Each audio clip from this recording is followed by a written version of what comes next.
दूर किसी जंगल में बिंदु चिड़िया अपने पति के साथ रहती। उसका पति बहुत कामचोर था। अगर मेरे लिए कुछ नहीं करना है तो अपने लिए कुछ सोच लो। तुम सारा दिन घोंसले में बैठे रहते हो।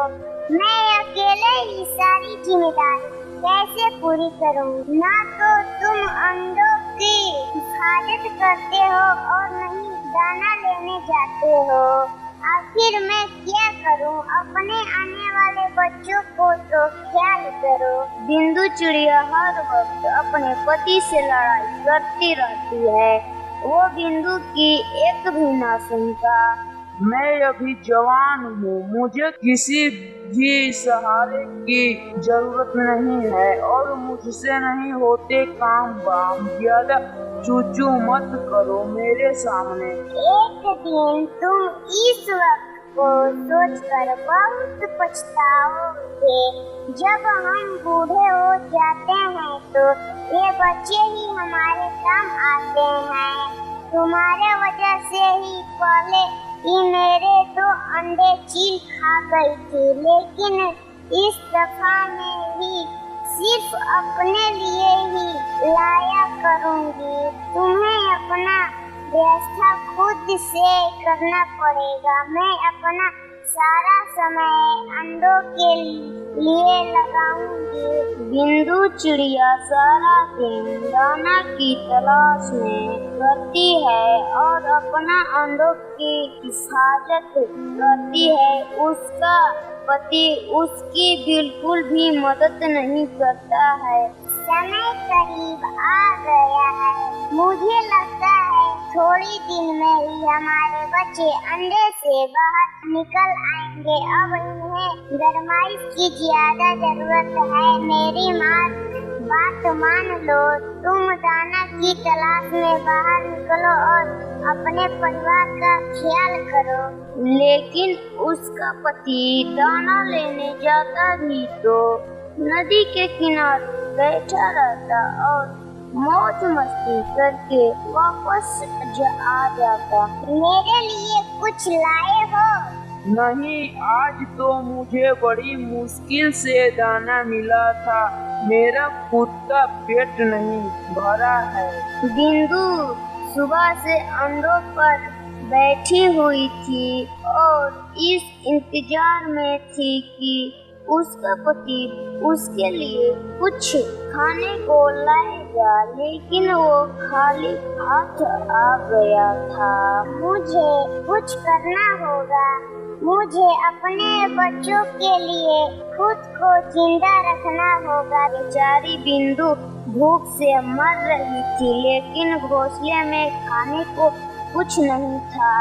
अगर भूख से मर गई तो मेरे इन बच्चों को क्या होगा? क्यों ना कवि भैया से पास जाऊं, उससे मदद मांगूं। और वो पास ही कवि की घोंसले की तरफ चली जाती है।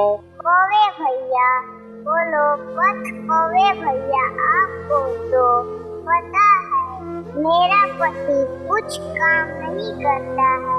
मेरे अंडों से बच्चे निकलने वाले हैं। अब मैं बाहर नहीं जा सकती। अपने इन अंडों की छोड़कर मैं तुम्हारी गिनती करती हूँ। उसे समझाओ मुझे थोड़ा सा दाना ले आए करेंगे। अगर मेरी जिंदगी रही तो मैं तुम्हारा एहसान का बदला चुका दूंगी। तुम परेशान मत हो। मुझे जो भी थोड़ा बहुत मिलेगा तो मैं खुद ही आपके घोंसले में दे जाया करूँगा। अभी तो मैं कुछ दाने ले जाओ और खा लो, इसे तुम ताकत मिलेगी। आपने मेरे मदद की। और बिंदु चिड़िया कुछ दानों को लेकर अपने घोंसले में आ जाती है। तुम कहाँ गई थी और ये दाने कहाँ से लाई हो? मुझे भी दो। मुझे बहुत भूख लगी है। शर्म करो, मुझे अपने बच्चों के लिए जीना है। क्या तुम मुझे मारना चाहती हो भूख से? लेकिन अभी बिंदु ने एक ही दाना खाया था कि उसका पति बाकी वे दाने उसे छीनकर खा लेता है। यह घोंसला मेरा है, यहाँ पर दाना है तो दाना पहले मुझे देना होगा और बाद में जो बचेगा वो तुम खाओगी, वरना उठाओ इन लोग को और निकलो यहाँ से। शर्म नहीं आती तुम्हें ऐसा करते हुए? तुम बाप हो इन बच्चों के। देख लेना जब तुम्हारे पंखों में ताकत नहीं रहेगी तब तुम पछताओगे। ज्यादा भाषण मत दो, जब समय आएगा तो देख। दिनों रात गुजरते गए, ऐसे ही कौवा अपने बिंदु पड़ोसन के कुछ दाने दे जाता।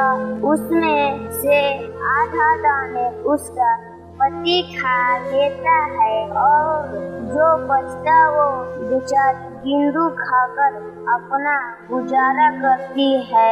आखिर फिर वो दिन आ ही गया है जब अंडों में छोटे छोटे 2 बच्चे निकल आते हैं।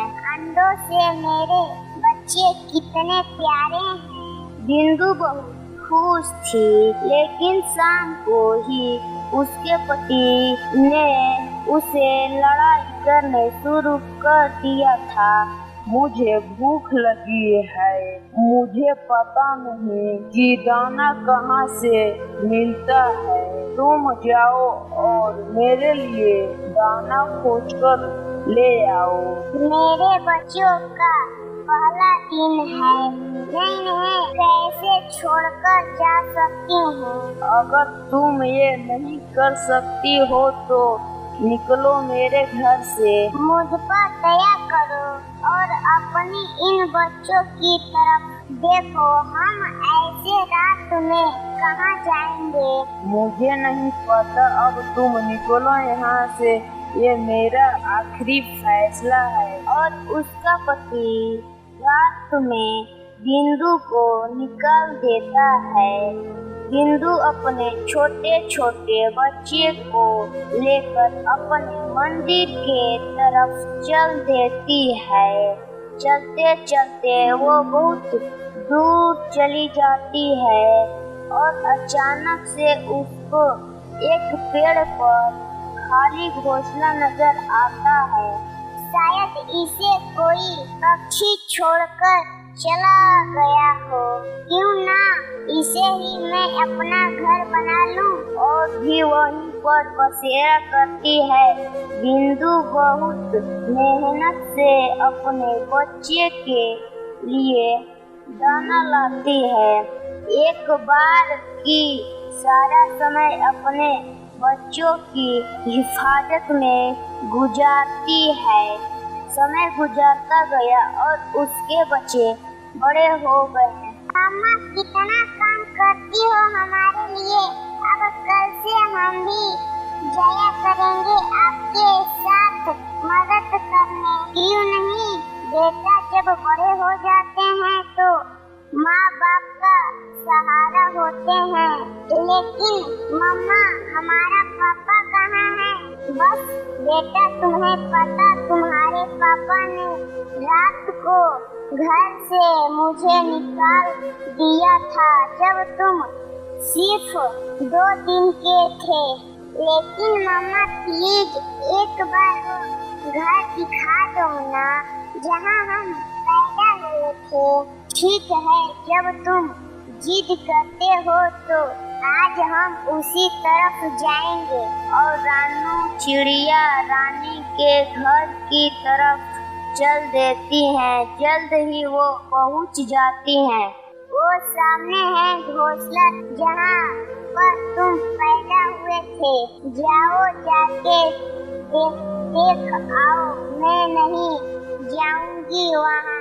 जब इन दोनों बच्चों घोंसले में पहुंच जाते हैं तो इस बीमार पक्षी को देखकर डर जाते हैं। तुम कौन हो? हम हैं, हमारी मम्मा का नाम बिंदु है। तो तुम बिंदु के बच्चे हो? हाँ, हम आए थे अपना घोंसला देखने जहाँ हम पैदा हुए थे। तुम कौन हो इधर? क्या तुम अपनी मम्मा को बुला सकते हो? अब मुझसे उड़ा भी नहीं जाता है, मेरे पंख बीमार हो गए हैं।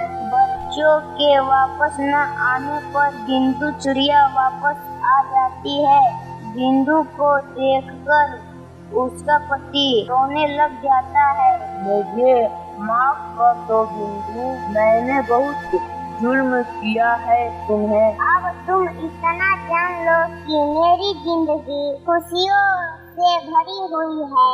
मेरा बच्चे मेरा पल पल ख्याल रखते हैं और साथ साथ मुझे मम्मा भी कहते हैं। अब तुम्हें इस कमजोरी के अलावा कुछ भी नहीं है। याद करो वो समय जब तुमने मुझे अपने घर से निकाला था। बिंदु बस कर जाओ, मुझे सब याद है। नहीं, मैं नहीं भूल सकती उस रात को जब तुमने मुझे मेरे छोटे छोटे बच्चों के साथ मुझे घर से बाहर निकाल दिया था। वो तो कोई मेरी नेकी थी जो मेरे काम आ गई, वरना मैं अपनी मासूम बच्चों के साथ पक्का मर गई थी। याद करो वो समय जब मैं तुम्हें विनती की थी, लेकिन तुम्हें मेरे और मेरे बच्चों के ऊपर बिल्कुल भी दया नहीं आई। अब तुम मुझे घर से बाहर निकाल दिया। अब मैं तुम्हें कैसे माफ कर दूं? हाँ, मगर मैं माफ कर भी दूं, लेकिन मेरे बच्चे तुम्हें कभी माफ नहीं करेंगे। मम्मा, चलो यहाँ से। लगता है हमें यहाँ आके बहुत बड़ी गलती कर दी है। आपका पुराना दुख ताजे हो गए। अब हम यहाँ एक पल भी नहीं रुक सकते। ये कहकर वो तीनों वहाँ से चले जाते हैं और उनका पति मायूस होकर देखता रह जाता है। लेकिन अब पछताने के अलावा उसके पास